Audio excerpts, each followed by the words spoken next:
Welcome to the Chronos Files. The official story coming out of Venezuela in January 2026 was a masterpiece of political misdirection. The world watched, mesmerized, as US forces executed Operation Absolute Resolve. The narrative was clean and perfectly packaged for the news. A surgical strike to capture Maduro, restore order, and secure the region's oil. But the history books are wrong. The objective wasn't the capital city. It was a desolate, nearly unreachable stretch of the Sierra de Perijá Mountains, near the border of Colombia. A region so rugged and sparsely populated that it hasn't seen a permanent human settlement in centuries. Satellite imagery had picked up a signal that shouldn't have existed.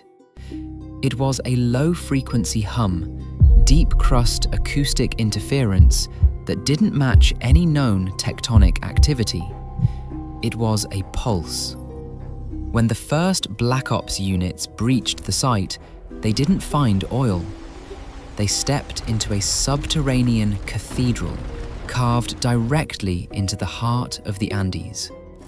They had found the Perijá Crypt. It was a massive, ancient hub, a direct legacy of the Annunaki, left behind nearly 500,000 years ago when they retreated from the surface. Inside, the air was thick with the ozone scent of high-voltage energy. The soldiers moved through corridors lined with the fossilized remains of giant beings, preserved in stasis, clad in armor that seemed to shift and shimmer in their flashlight beams. But the real prize was the central chamber. There, a bank of monolithic data crystals was still active, projecting a holographic map of the Earth's mantle, a blueprint of the entire global subterranean network. For 72 hours, while the world was distracted by the political theater in Caracas, the best digital intelligence units in the world worked in a frenzy in the Perijá Mountains. They hooked into the Annunnaki's interface. They downloaded everything. Terabytes of cuneiform encoded data, architectural blueprints for machines that could move mountains, and, most terrifyingly, the logbooks of the ancient mining rebellion.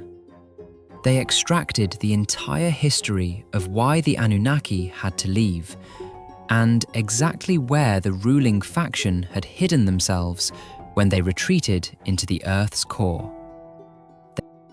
They had the history of our own creation. But the retrieval was not silent. The moment the extraction was complete, the machines in the crypt began to groan. A harmonic resonance, the same pulse that would later manifest as the 7.5 magnitude earthquakes in June, began to tear the mountain apart. The US command knew they couldn't hold it. The crypt wasn't just a tomb, it was a beacon, and it was screaming into the deep, calling out to the beings residing in the mantle. They didn't try to secure the site. They didn't call in a cleanup crew. They initiated the Total Erasure Protocol.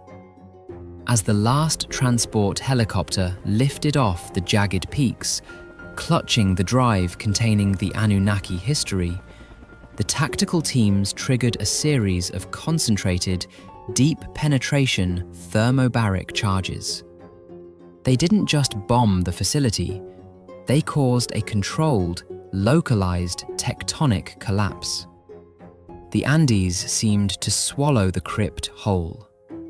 Millions of tons of granite and limestone crashed down, grinding the obsidian walls, the giant remains, and the ancient machinery into pulverized dust.